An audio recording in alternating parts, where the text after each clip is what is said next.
Dear Miss Love, hindi ko alam kung saan ako magsisimula. Hanggang ngayon tinatanong ko pa rin ang sarili ko kung bakit ko to nagawa. Kung bakit ako nagpadala sa tukso. Siguro kasi napagod ako. Hindi lang sa pagmamahal, kundi sa buhay. Sa totoo lang, napakahirap na ikaw ang mag-isa sa lahat. Alam kong hindi ginustuhan ng asawa ko na mawala ng paningin. Pero alam ko rin na ito yung naging rason ko kung bakit ko siya nagawang pagtaksilan. Ako ho si Clara. 3 taon pa lang nakasal kay Leo. Masaya kaming dalawa. At plano nga naming magkaanak after 2 years.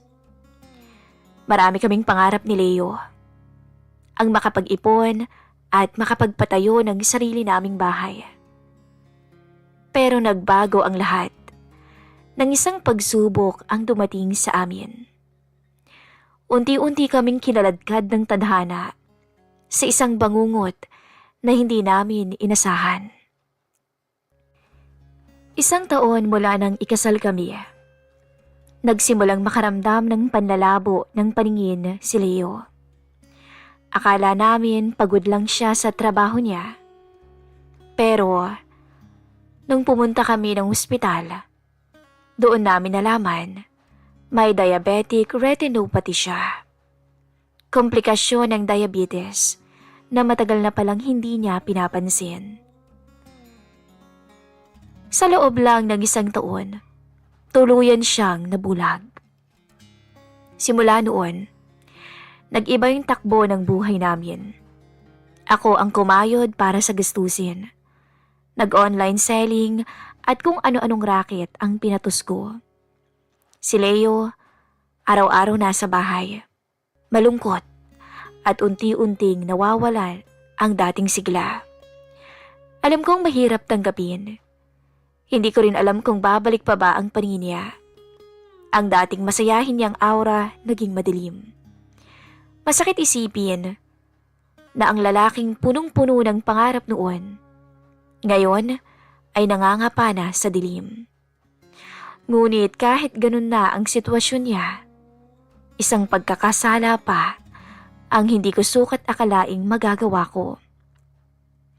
Ang lihim ko siyang pagtaksilan sa pinsan niyang si Ramil. Isang pangyayaring naging rason kung bakit ho ako sumulat sa inyong programa ngayon, Miss Love. Sana ho'y mapayuhan ninyo akong lahat. Isang araw dumating si Ramil. Pinsan niya mula sa probinsya. Nagpadala siya ng mensahe na makikitira muna raw dito habang nag-a-apply ng trabaho. Payag ka ba? Dito raw muna titira si Ramil. Sabi ko kay Leo. Para na rin may makasama ka rin dito sa bahay kapag nasa labas ako.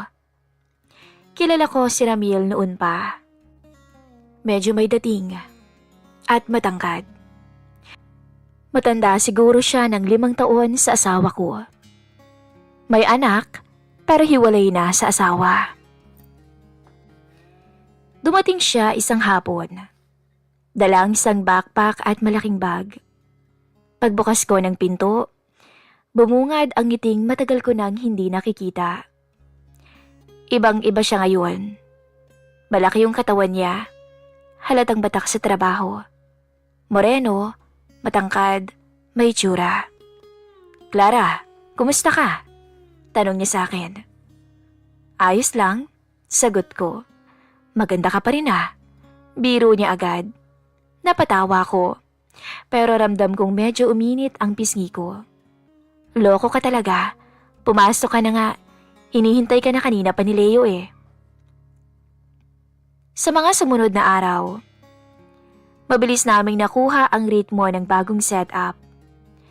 Ako gumigising ng maaga para maghanda ng almusal. Si Ramil ang tagabili ng mga kailangan sa palengke. At si Leo, madalas tahimik lang sa sala.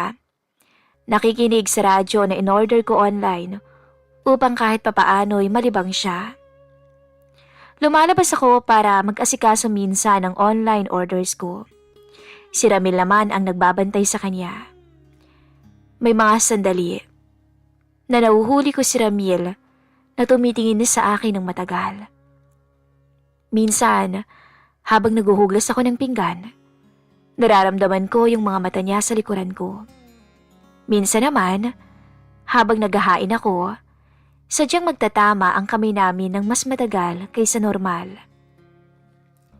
Isang gabi, naabutan ko siyang nag-aayos ng mga gamit sa maliit na kwarto na tinutulugan niya. Kumusta naman ang paghahanap mo ng trabaho? Tanong ko. Ayun, medyo mahirap. Ang dami kasing naghahanap ng trabaho. Idagdag pang graduate sila. Pero masaya pa rin naman ako. Kasi kasama kita dito. Napatingin ako sa kanya, pero agad kong iniiwas ang tingin. Ako? Kasama mo? Kasama mo rin naman si Leo ah. Sagot ko ng may diin. Alam ko, sagot niya, pero mababa ang boses. Parang may ibang ibig sabihin. Pero syempre, iba na ikaw ang kasama ko, Clara. Hindi ko alam kung bakit parang tumalon yung puso ko noon. Alam kong mali. Pero bakit parang may kiliti na kumalat sa pagkatao ko sa tuwing naririnig ko yung mga ganong hirit niya. Kinabukasan, habang nasa labas si Leo sa terrace, naglalaba ako sa likod bahay. Lumapit si Ramil para tulungan ako. Hawak ang isang planggana ng matuyong damit. Habang inaabot niya yon, nagdikit ang kamay niya sa kamay ko. Hindi siya agad bumitaw. Alam mo, Clara, bulong niya. Ang swerte ni Leo sa'yo. Kasi kahit na ganun na siya, hindi mo pa rin iniwan. Kahit na wala naman kayong anak. Kung ibang babae lang yan, baka iniwanan na siya. Anya. Parang napako ako sa kinatatayuan ko. Ramdam ko yung titig niya na parang binabasa lahat ng iniisip ko. Ramil, huwag ka naman ganyan. Sabi ko. Mahina lang. Bakit? Totoo naman ang sinasabi ko ah. Bata ka pa, maganda, walang anak. Kung tutuusin, kayang-kaya mong iwan si Leo. Hindi ako nakasagot sa sinabi niya. Narinig na kasi namin si Leo na tinatawag ako mula sa loob. Biglang bumalik ang katinuan ko at tumalikod ako kay Ramil. Pilit inayos ang sarili. Pero simula nung gabing yon, Miss Love, hindi na po nawala sa isip ko ang mga mata niya. Yung mga salitang parang may tukso na paulit-ulit kong naririnig sa isip ko. At doon nagsimula ang lahat. Ang simula ng apoy na unti-unting bumabalot sa akin. Kahit alam kong sa dulo, masusunog kami pareho. Simula nung araw na iyon, hindi na naging katulad ng dati ang matinginan namin ni Ramila. Parang bawat galaw ko, bawat salita ko, may ibang bigat kapag siya na ang kaharap ko. At kahit anong iwas ang gawin ko, lagi kaming nahuhuli sa sarili. Nagtatagpo ang mga mata, tapos biglang iiwas na para bang wala lang. Isang hapon, umulan noon ng malakas, Miss Love. Nasa sala si Leo. Nakikinig ng radyo habang nagkakape. Ako naman ay nasa kusina at nag-aayos. Dumating si Ramil galing palengke. Basang-basa siya at may dalang plastik ng gulay. Grabing ulan, ang lakas, sabi niya sabay abot ng pinamili sa akin. Hay nako, magpalit ka kaagad ng damit, baka magkasakit ka pa niyan. Sabi ko naman sabay kuha ng tuwalya para iabot sa kanya. Pero imbis na kunin agad niya, hinawakan niyang kamay ko. Mainit ang palad niya kahit basa. Napatitig siya sa akin saglit. Pero sapat para maramdaman ko ang pagkabog ng dibdib ko. Nasa harap lang namin si Leo at nagkakape. Walang kamalay-malay sa tensyon na nangyayari sa amin ng pinsan niyang si Ramil. Kinagabihan, Magkakasama kaming tatlo sa hapag. Kumakain kami ng tinolang manok na niluto ko.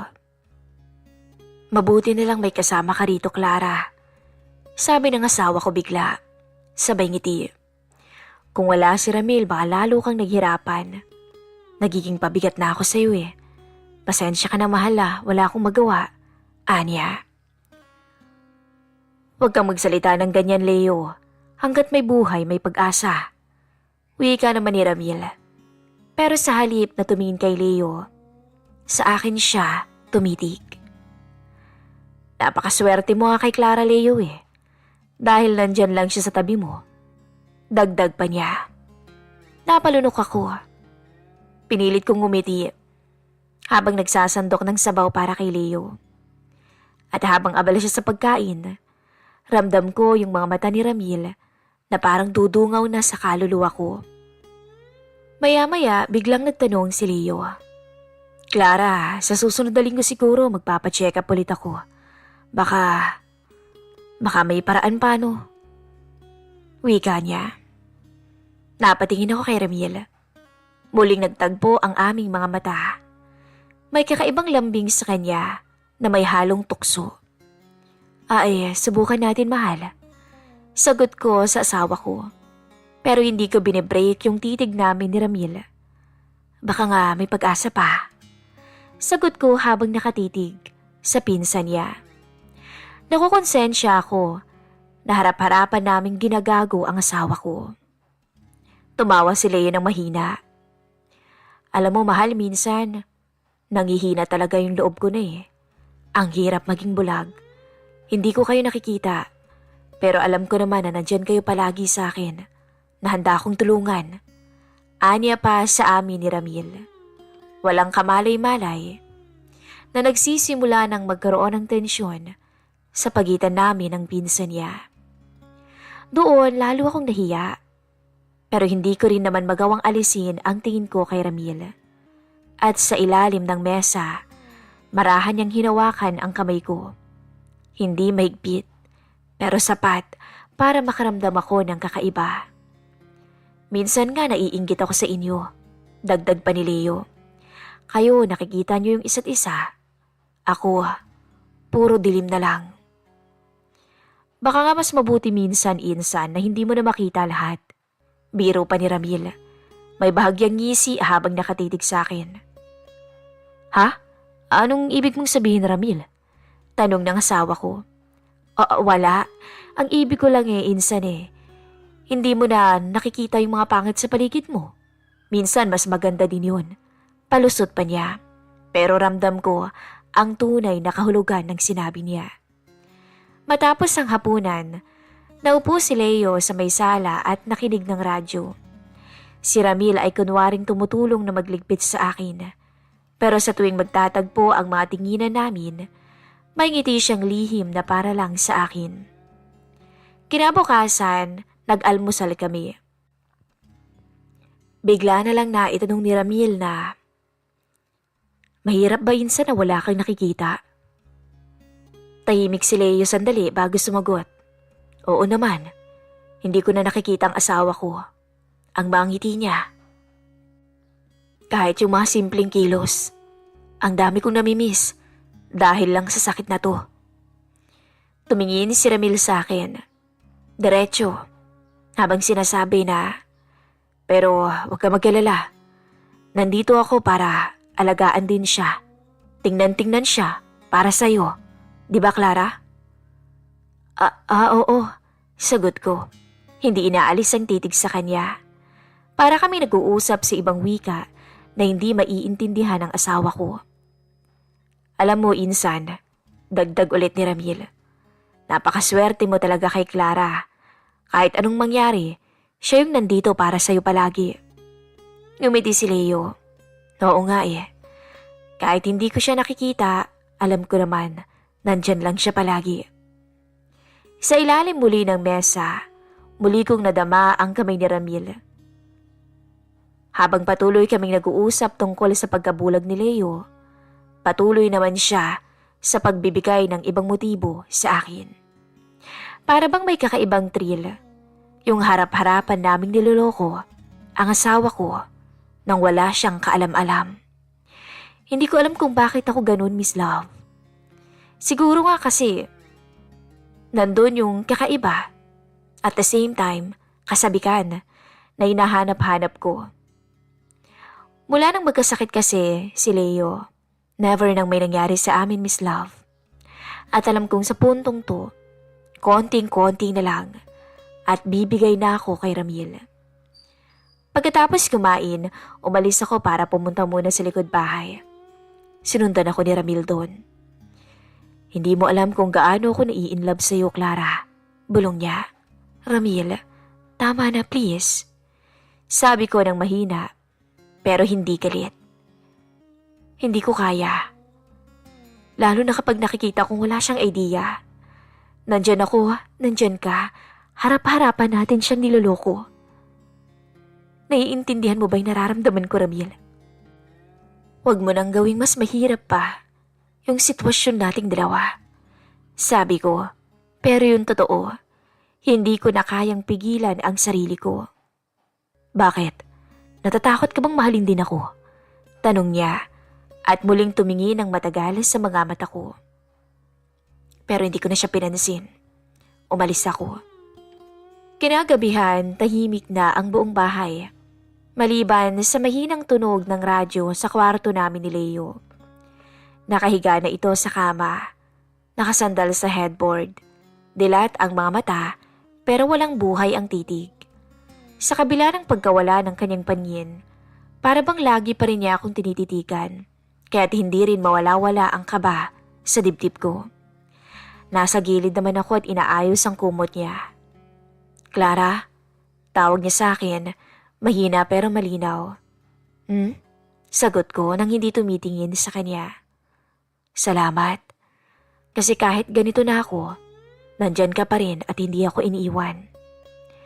Napangiti ako, pero mabigat sa dibdib ang bawat salita niya. Ayos lang yun. Mahal kita eh. Nagpaalam muna ako sa kanya na maliligo muna ako at pagkatapos bumalik ako sa kwarto. Gising pa rin siya at sinasabay ng tugtog. Maya-maya, bumukas ng bahagya ang pintuan.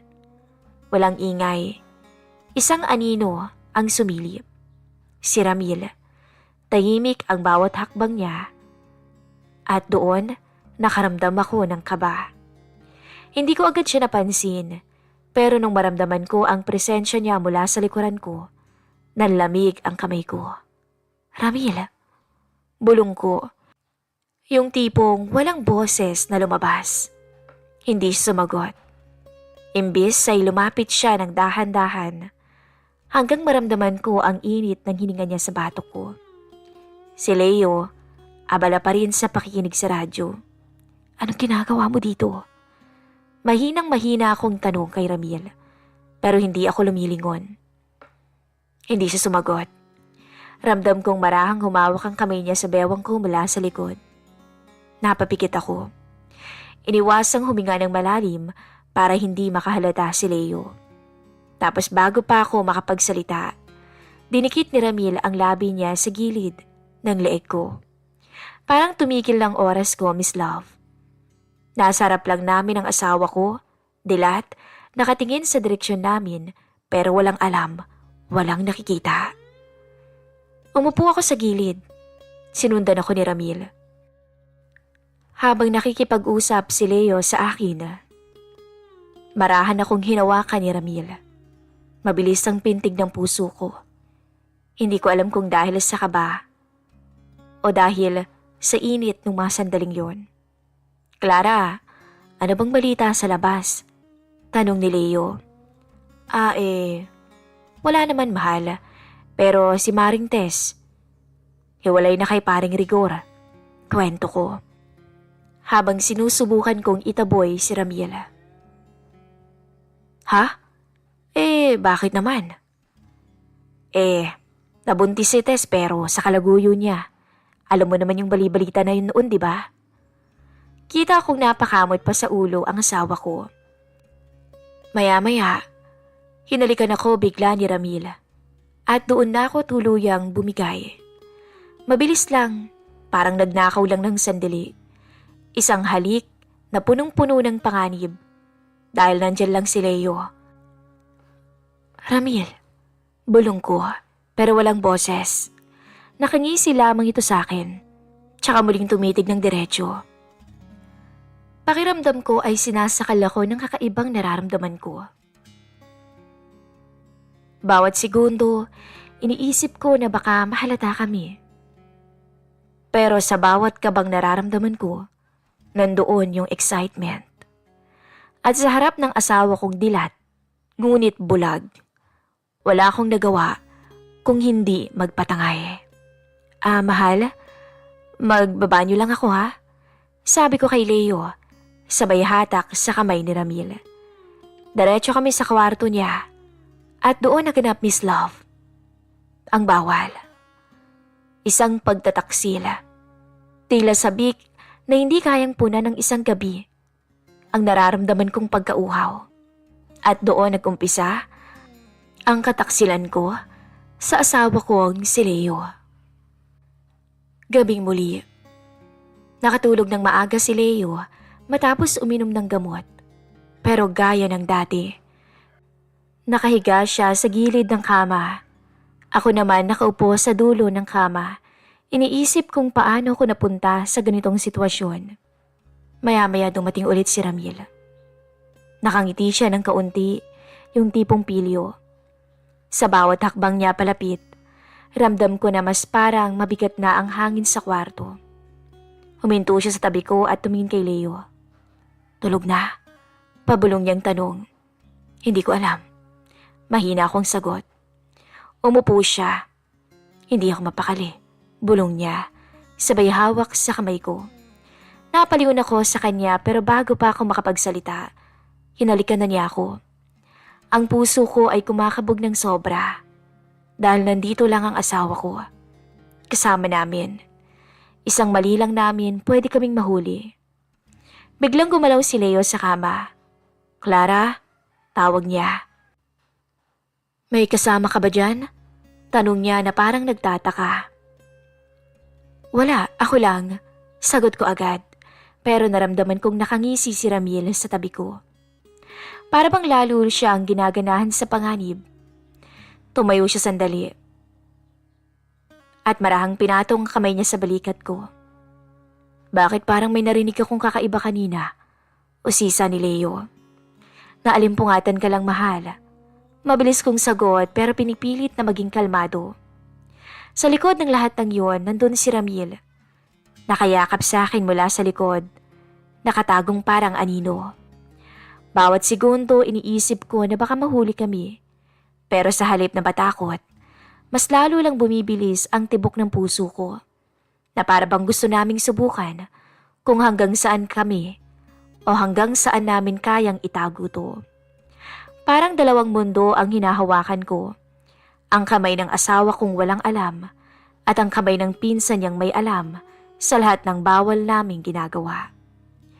Sa ilang linggo niyang pag-stay sa bahay, si Ramil ang naging asawa ko, Miss Love.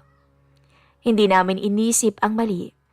Hindi ko naisip ang pwedeng maging kahihinatnan ng lahat. Paulit-ulit. Halos sa lahat ng sulok ng bahay.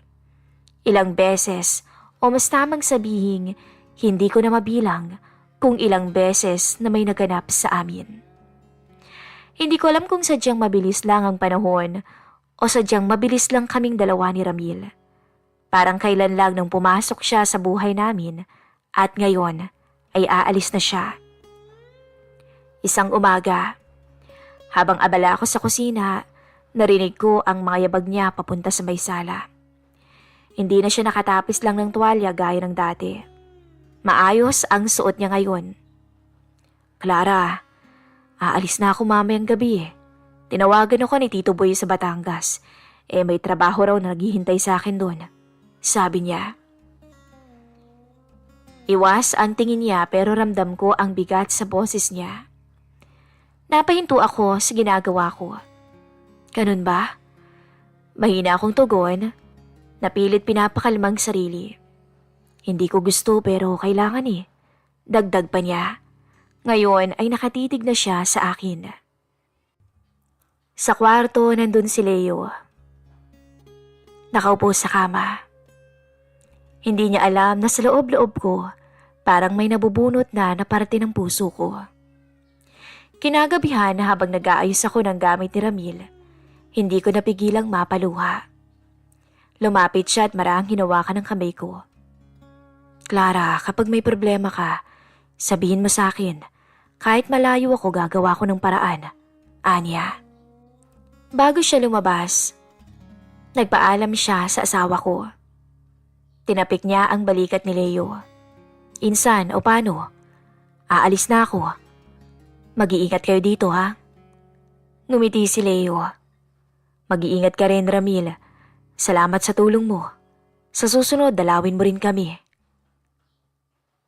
At maya-maya lang, tuluyan nang umalis si Ramil. Lumipas ang 3 linggo, balik sa dati ang lahat. Pero isang araw, bigla ko nilang naisip na hindi pa dumadating ang buwan ng dalaw ko. At doon ako kinabahan, Miss Love. Abot-abot ang dasal ko na sana hindi ako buntis. Pero wala. Dahil ilang araw pa ang lumipas, lumabas na ang sintomas. Nagsusuka ako. Nahihilo. Buntis nga ako. Kinagabihan, mag-isa akong nakahiga sa kama. Hawak ko yung cellphone ko. Nakabukas ang chatbox ni Ramil. Ilang beses kong tinype at binurang mensaheng, Ram, buntis ako. Pero sa huli, hindi ko sinesend yun. Sa dilim ng kwarto, marahan kong hinaplos ang tiyan ko. Anong gagawin ko sa'yo? Bulong ko sa sarili ko.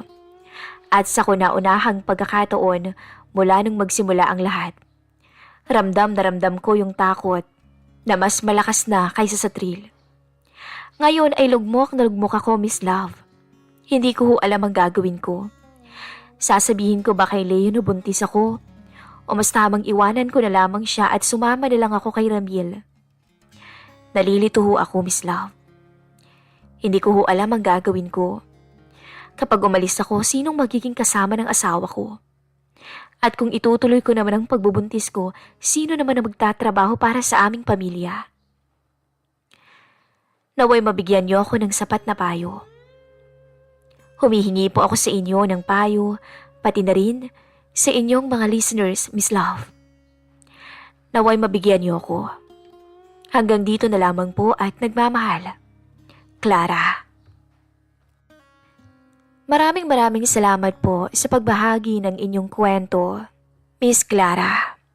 Pero sa totoo lang, napakalungkot at napakasakit ng ginawa niyo o ng ginawa mo sa iyong asawa. Pero ang masasabi ko, sana ipagpatuloy mo ang iyong pagbubuntis dahil walang kinalaman ng bata sa lahat ng nangyari. Araw-araw kang humingi ng tawad sa Panginoon, pati na rin sa iyong asawa. Naway mahanap mo ang katahimikang hinahanap mo at nakahandang magpayo ang aking mga tagapakinig sa iyo, Miss Clara. Ngunit batid mo na lahat ng iyong mababasang komento ay may negative at positive. Maraming salamat. Muli, ako po ang inyong lingkod, Miss Love.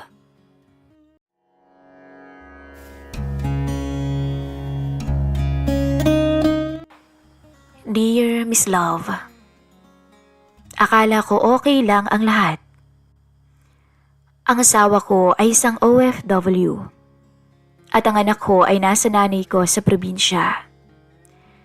Kasama ko sa bahay ang kapatid kong si Jenny. Pero nung makilala ko si Mark, ang nobyo niya, ay may nangyaring hindi ko inaasahan. At nung wala si Jenny, ako ang tinitikman ng boyfriend niya. Ngayon, bawat araw nakasama ko sila, pilit kong tinatago ang lihim na maaaring sumira sa aming magkapatid. Isang lihim na hindi ko alam kung paano matatapos o kung gusto ko ba batong tapusin. At sa isang gabing kamilang dalawa, May nangyaring hindi na pwedeng bawiin. Isang bawal na damdaming lalong pinapalakas ng lihim na pananabik. Ang tanong, hanggang kailan ko kayang itago ang lihim namin kay Jenny? At hanggang kailan kami kayang tangayin ng tukso bago tuluyang masira ang lahat? Ako po si Carla. 29 years old, may isawa at isang anak. Ang mister kong si Raul ay nasa South Korea nagtatrabaho bilang factory worker. Isang OFW na nagsusumikap at 3 taon na siya roon. Sa loob ng 3 taon na yon ay hindi ko nagawang magkasala. Hindi ko naisip na magkakamali ako. Ako ay nagtatrabaho sa opisina at minsan ay rumaraket sa online selling. Kasama ko sa bahay ang kapatid kong si Jenny. Dalaga pa. 23 years old pa lang. Hati kami sa lahat. Sa upa, sa kuryente, sa wifi. Para makatipid. Nung una niyang pinakilala si Mark bilang boyfriend niya, wala akong reklamo, Miss Love. Mabait naman ang binata, magalang at mukhang seryoso sa kanya. Madalas siyang dumalaw tuwing Sabado o kaya Linggo. Minsan may dala pang pagkain. Hanggang sa nasanay na rin ako sa presensya niya sa bahay. Hanggang sa mapansin kong may mga sandaling nakakaramdam ako ng kakaiba. Kakaibang init na epekto ng nobyo niya. Si Mark ay 27 years old. Gwapo, moreno at matangkad. Isang hapon, Sabado nun, naglilinis kami ni Jenny ng bahay. Sabi niya Ate, dadaan si Mark mamaya, baka maghatid ng dinner, okay lang? Tumango lang ako habang pinupunasan ng mesa. 6:00 nung dumating siya. Nakangiti at may dalang paper bag ng pagkain. Good evening po, Ate Carla. Bati niya, sabay abot ng pagkain. Para sa inyo po, para hindi na kayo magluto. Anya pa. Salamat, Mark. Ang laking tulong nito. Sagot ko sabay balik naman sa kusina. Normal lang ang lahat. Pero habang kumakain kami sa mesa, napansin kong iba ang tingin niya kapag kausap niya ako. May kakaiba. Minsan nga nahuhuli ko siyang nakatitig, tapos iiwas. Pero pinagkibit balikat ko lang. Siguro ay kung ano-ano lang ang iniisip ko. Pagkatapos namin kumain, naupo sila ni Jenny sa may sala. Ako naman ay naghugas ng pinggan. Rinig ko ang tawanan nilang dalawa at naririnig ko rin ang boses ni Mark.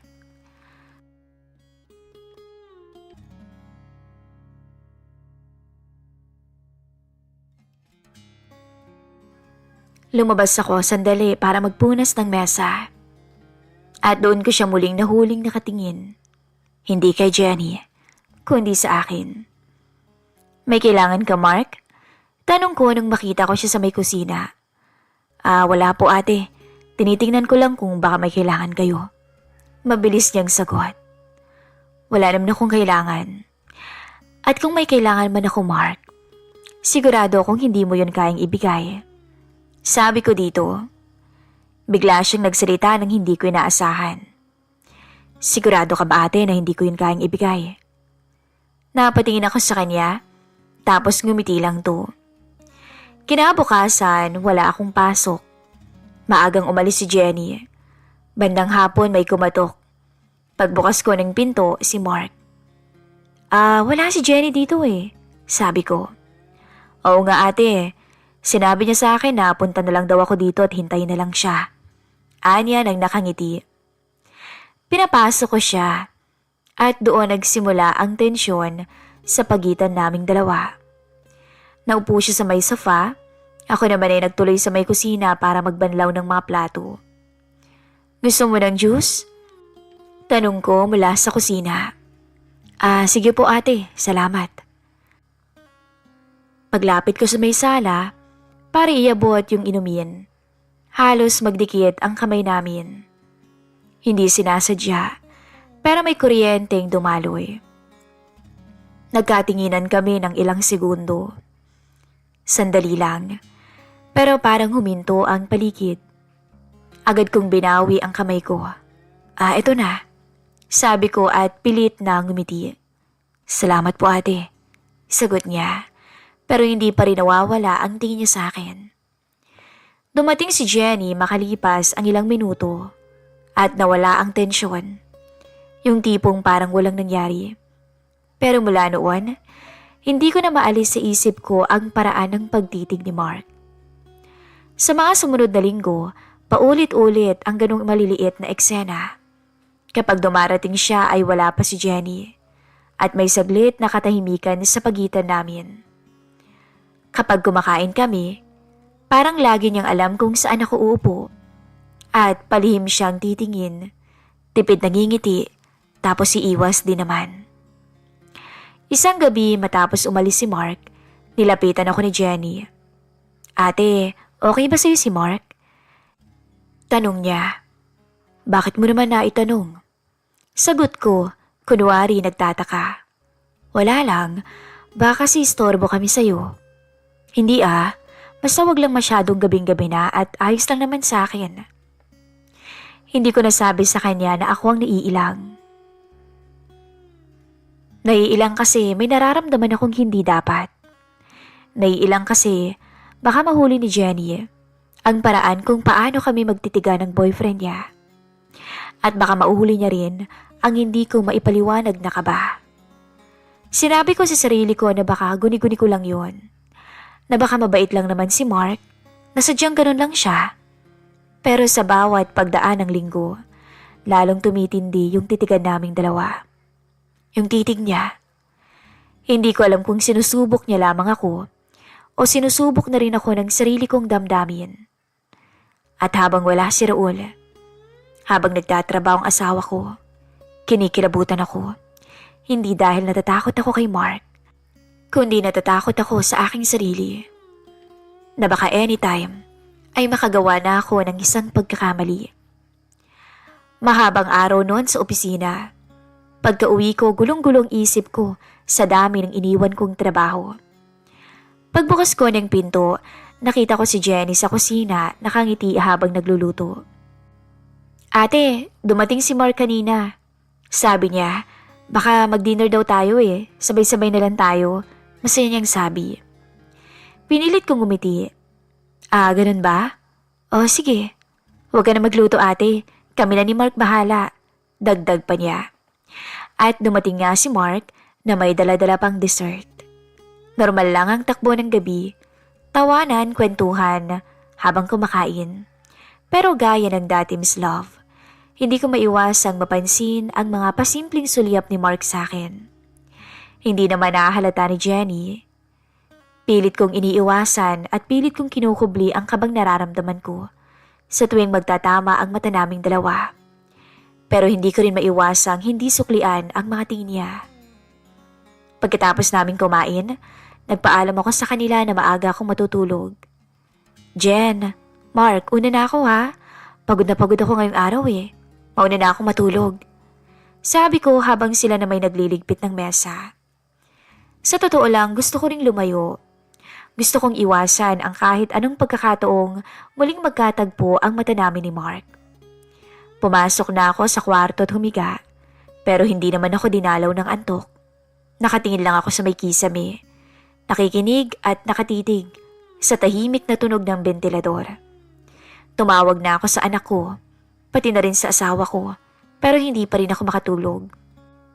Isang oras pa ang lumipas, narinig ko ang mahihinang yabag sa pasilyo, pati na rin ang boses ni Jenny. Nagbubulungan at tila masayang-masaya. Naroon din ang boses ni Mark. Hindi ko naiintindihan ang sinasabi nila pero halata ang tawanan. Ilang sandali pa, sumara ang pintuan ng kwarto ni Jenny. Pagkatapos tumahimik, akala ko tapos na yung gabi hanggang sa may marinig akong kakaiba. Mahina lamang nung una, parang paghinga, parang may gumagalaw sa kama. Pinilit kong huwag makinig, pero mas lalong umaalingaw-ngaw ang bawat tunog. May mga halakhak na sinisikil May mga bulong na hindi ko marinig ng buo. At alam na alam ko kung ano ang nangyayari. Napapikit ako ng mariin. Pilit tinatakpan ng unan ang tenga pero hindi ko na kayang itanggi ang naririnig ko. Unti-unting kumakabog ang dibdib ko. Hindi dahil sa galit, kundi dahil sa kakaibang kirot na may halong init. Kirot dahil naalala ko ang asawa ko na 3 taon ko nang hindi nakakasalo. At init dahil may kung ano kong naramdaman na hindi ko maipaliwanag. Para bang naiinggit ako. At bakit naman ako maiinggit? At may tanong sa isip ko na sana ako din, kahit isang beses lang. Napaupo ako sa kama, nakayakap sa unan. Pinakinggan ko palalo ang katahimikan sa kabilang kwarto, na para bang bawat tawa, bawat mahihinang paghinga ay nagpapabigat naman sa akin. Napailing ako at pinilit ang sarili kong humiga ulit. Carla, tigilan mo nga to. Bulong ko sa sarili ko. Pero habang pinipilit kong matulog, lalo lang kumakabog ang dibdib ko. Hindi ko alam kung ilang minuto o oras ang lumipas bago tumahimik ang lahat. Nasa pagitan ako ng antok at gising nang marinig kong bumukas ang pinto ng kwarto ni Jenny. Mayabag na dumaan sa pasilyo. Mabagal ang kilos, para bang ayaw gumawa ng ingay. Dahan-dahang bumukas ang pinto ng sala, tapos muling sumara. Siguro si Mark ay umuwi na. Pinilit kong manatiling nakahiga, nakapikit, kunwari tulog. Pero habang naririnig ko ang yabag na papalayo, hindi ko maiwasang mag-isip kung lumingon ba siya sa pintuan ko. Kung naiisip ba niya ako habang may nangyayari sa kanila. Kung napansin ba niya kanina na hindi ako mapakali habang magkasama kaming 3 sa mesa. Kinabukasan, habang nag-aalmusal kami, parang walang nangyari. Nakangiti si Jenny. Masayang nagkukwento tungkol sa plano nila ni Mark sa susunod na linggo. Ako naman, tahimik lang, nakikinig pero hindi nagsasalita. Ate, okay ka lang? Parang tulala ka yata. Tanong ni Jenny. Wala. Siguro napagod lang talaga ako sa trabaho. Palusot ko. Pero ang totoo, hindi trabaho ang nasa isip ko. Ang totoo, iniisip ko yung ingay nila kagabi. Iniisip ko kung bakit ganun ang naging pakiramdam ko. At kung bakit tila, naghahangad ako na ako rin.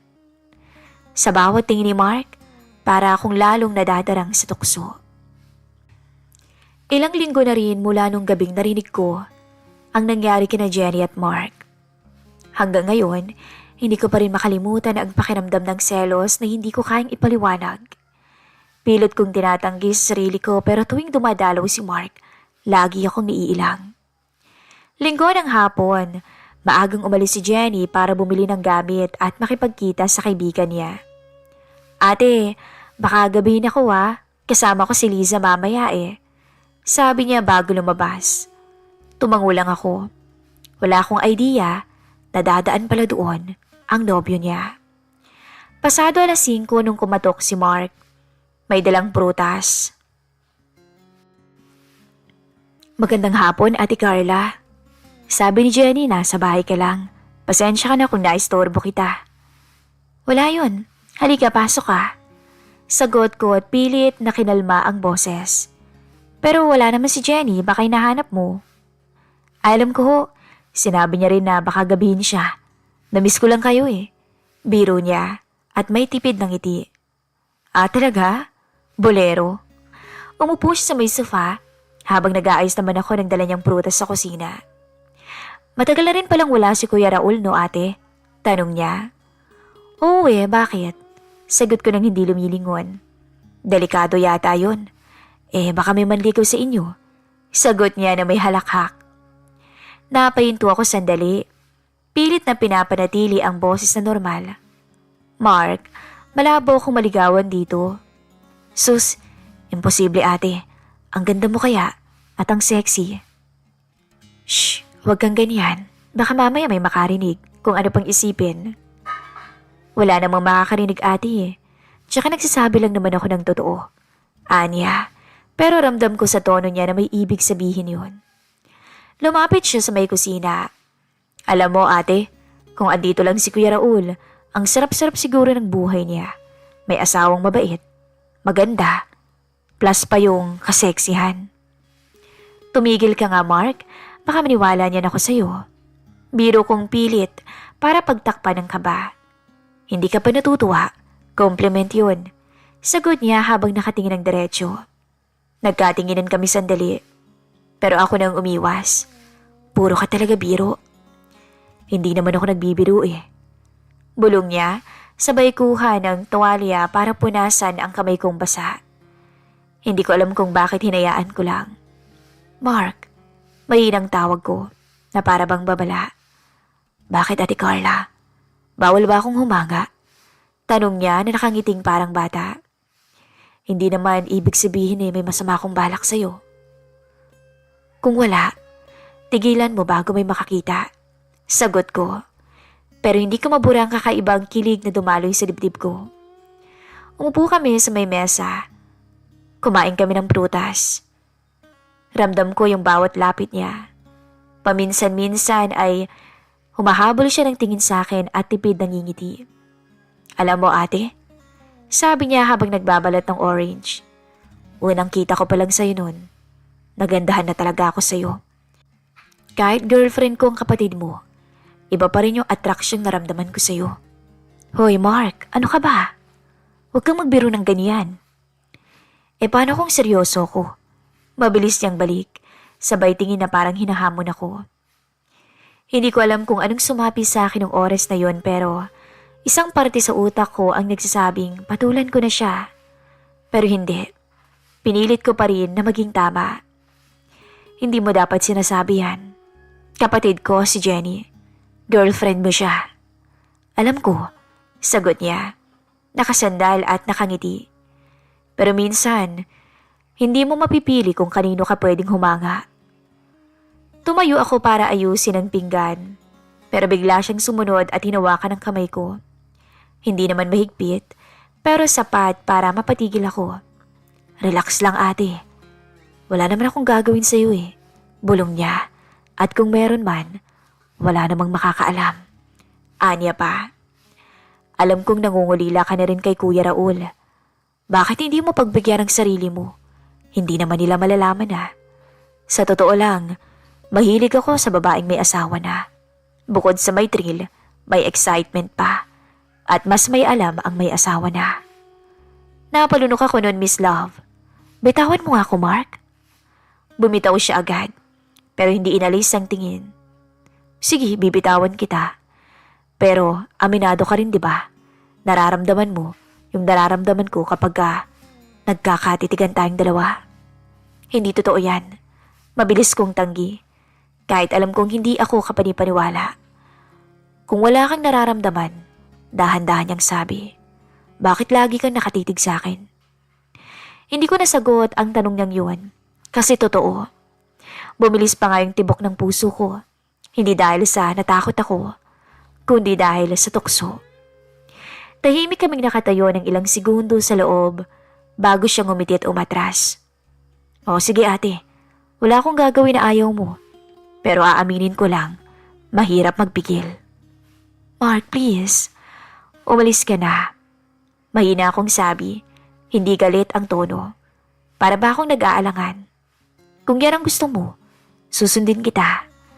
Pero bago siya tuluyang lumabas, sumilip pa siya sa may pintuan. Pero isipin mo, minsan, may mga bagay na mas masarap dahil bawal. Iniwan niya akong nakatayo sa may kusina. Hawak yung basang towel at nanginginig, hindi dahil sa lamig, kundi dahil sa halong kaba at kilig. Hindi pa man may nangyayari, pero alam kong nagsimula na ang hindi ko mapipigilang pagkadulas ko sa tukso. Kinagabihan dumating si Jenny at masayang nagkwento. Pinilit kong umiti at makinig, pero ang utak ko'y abala pa rin sa huling sinabi ng boyfriend niya. At doon ko napagtanto. Hindi na ako basta naiinggit sa naririnig ko sa tuwing may nangyayari sa kanila. Ako mismo, hinihila na ng tukso. At si Mark, siya ang unang humila sa akin papunta roon. Hindi ko akalaing sisiputin pa ako ni Mark kinabukasan. Akala ko hindi na siya magpapakita. Pero parang sinadya niya ulit. Dahil dumating siya habang wala si Jenny. Dala-dala ang paborito kong kape na parang walang nangyari sa pagitan namin kahapon. Wala si Jenny, sabi ko agad. Seryosong tono. Alam ko. Sagot niya nang nakangiti. Para sa'yo to ate. Alam kong mahilig ka rito eh. Pilit kong pinanatiling normal ang usapan habang inabot niyang inumin sa akin. Pero ramdam ko, pareho kaming nag-aalala na baka may makakita o makarinig. Sinubukan kong iwasan ang mga tingin niya, pero palaging may dulas ang bibig niya. Grabe ka naman, parang ayaw mo akong makita ah. Alam ko namang hinihintay mo rin ako. Mark, pwede ba? Huwag kang maingay. Sagot ko na halos pabulong. Baka may makarinig. Huwag mong gawing biro lahat. Hindi ako nagbibiro, sabi niya, at dahan-dahang nilapit ang mukha niya. Ate, alam mo bang matagal ko na itong gustong sabihin sa'yo? Gusto mo bang ako muna? Habang wala si Kuya Raul. Mag-iingat naman ako eh. Tayo. Ramdam ko yung mabilis na tibok ng puso ko. Alam kong kasalanan to sa asawa ko, kapatid ko, pamilya ko. Pero biglang nawala nang marinig ko yung sinabi niyang, pasasayin kita. Yung sayang magugustuhan mo ate. Nakatitig siya sa akin at naghihintay ng sagot ko. Hindi ko na alam kung anong tama. Mark, please. Sabi ko pero hindi naman ako lumayo. Kung talagang ayaw mo, ngayon din lalabas ako. Sagot niya na hindi bumibitaw ng tingin sa akin. Pero wag mo akong titigil ng ganyan ate, dahil hindi mo ako maloloko. Walang salita. Dahan-dahan niyang hinawakan ang kamay ko. Napapikit ako at hindi siya tinulak. Para na kaming may sariling mundo. Tahimik ang paligid, pero parang may kulog sa dibdib ko. Unti-unti niyang nilapit ang labi niya sa akin. At sa isang iglap, wala nang nakapigil. Hindi na to basta tukso na lang. Naramdaman ko ng init ng katawan niya. Ang bigat ng kanyang bisig sa bewang ko. Hindi ko alam kung paano kami napunta sa kwarto. Hindi ko alam kung paano nawala ang lahat ng takot. Basta ang alam ko lang, hindi na ako bumitaw. Walang kailangang sabihin. Wala nang pwede ba to? O mali to. Naghalo na ang kaba at pananabik habang naririnig ko ang mahina niyang bulong na, ang ganda-ganda mo talaga Ate Carla. Ang sexy mo. Bakit ba ngayon lang kita nakilala? Promise, walang makakaalam, lalo ng asawa at kapatid mo. Hayaan mong punan ko ang kalungkutan mong hindi pinupunan ng asawa mo. Ako muna ate, habang wala siya. Bumagsak kami sa kwarto namin ni Raul. At doon, isa-isa niyang kinalas ang lahat sa akin. At dahil sa kasabikan ko, dahil sa wala ang asawa ko, nangyari ang hindi dapat. Saksi ang 4 na sulok ng kwarto namin kung paano kami nagtampisaw ni Mark sa isang bawal na relasyon. Masarap talaga. At kahit alam kong bawal, ginawa ko pa rin. Dahil ng mga oras na yun, Miss Love, mas matimbang ang sarap kesa sa konsensya. Nagtagal iyon ng higit sa dapat. At nang matapos, pareho kaming tahimik. Wala kaming magawa kundi ayusin ang sarili at magkunwaring walang nangyari. Ramdam ko yung bigat ng ginawa namin, pero mas ramdam ko yung init na iniwan ito sa akin. Hindi ko alam kung anong mangyayari bukas, sabi niya habang inaayos ang polo niya. Pero hindi ko to pagsisisihan. Mark, walang nangyari, naiintindihan mo ba? Matigas kong sabi, nanginginig ang boses ko. Ngumiti siya. Parang alam niyang hindi ko rin kaya ang salitang binitawan ko. Kung kaya mong kalimutan, kaya ko rin ate. Pero sigurado ka bang gusto mo talagang kalimutan? Pagkaalis niya, nakaupo na lang ako sa kama. Napatitig tuloy ako sa sahig. Hindi ko alam kung matatakot ba ako o malulunod sa sarili kong damdamin.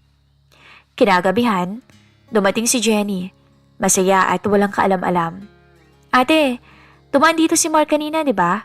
Sabi niya. Napangiti ako. Pero ramdam ko ang panginginig ng labi ko. Oo. Dumaan siya sandali, may inabot lang. Habang nakatingin ako sa kapatid ko, Miss Love, ramdam ko yung kirot at saya na magkasabay. Paano ba kung malaman niya? Paano kung mahuli niya kami? Pero sa ilalim ng lahat ng takot na iyon, isang bagay lang ang malinaw. Nahanapin ko ulit ang pakiramdam na iyon. At doon ko naintindihan, hindi na babalik sa dati ang lahat. Pagkalipas ng ilang linggo, halos wala lang ang lahat. Dumadalaw pa rin si Mark, nag-uusap-usap kami, nagtatawanan sa iisang mesa na para bang walang nangyari sa pagitan naming dalawa. Pero sa likod ng bawat biro niya, may lihim na sinisingaw. Hindi ko maiwasang mapatingin kay Mark tuwing binabanggit siya ni Jenny. At tuwing napapatingin din siya sa akin, mabilis niyang binabaling ang tingin na para bang walang nangyari. Pero para sa aming dalawa, alam namin ang totoo. Minsan, habang naguhugas ako ng pinggan, lumapit si Jenny at mahigpit ako niyakap mula sa likod. Ate, salamat ha. Ang swerte ko kasi may karamay ako palagi. Sabi niya. Halos mahulog ang hawak kong baso. Sa naramdaman kong konsensya. Si Mark ay naging mas maingat. Hindi na siya dumadaan pag wala si Jenny. Hindi rin siya nagsisend ng mensahe.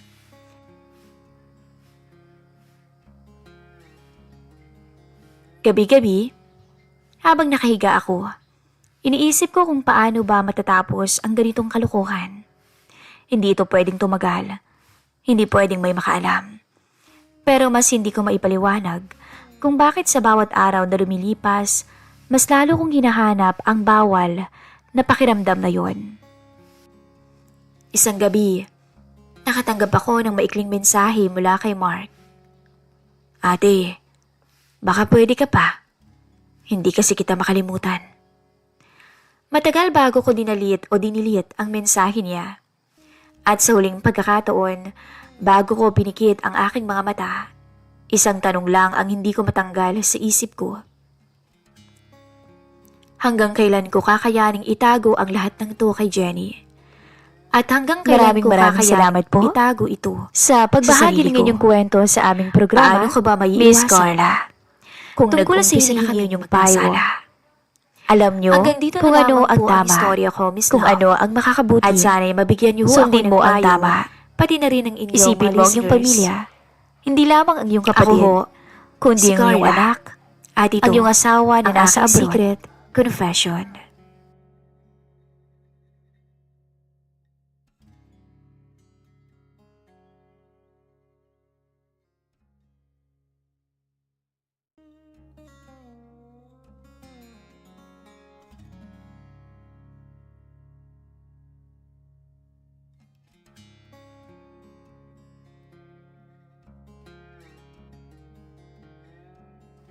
Mas pipiliin mo pa ba ang masarap na bawal kesa ang sarili mong pamilya? Maraming salamat po sa lahat po ng nakikinig sa aming channel. Muli, ako po ang inyong lingkod, Miss Love. At sa lahat po ng nais magkomento at magpayo sa istorya ng ating letter sender, mag-comment lang po down below.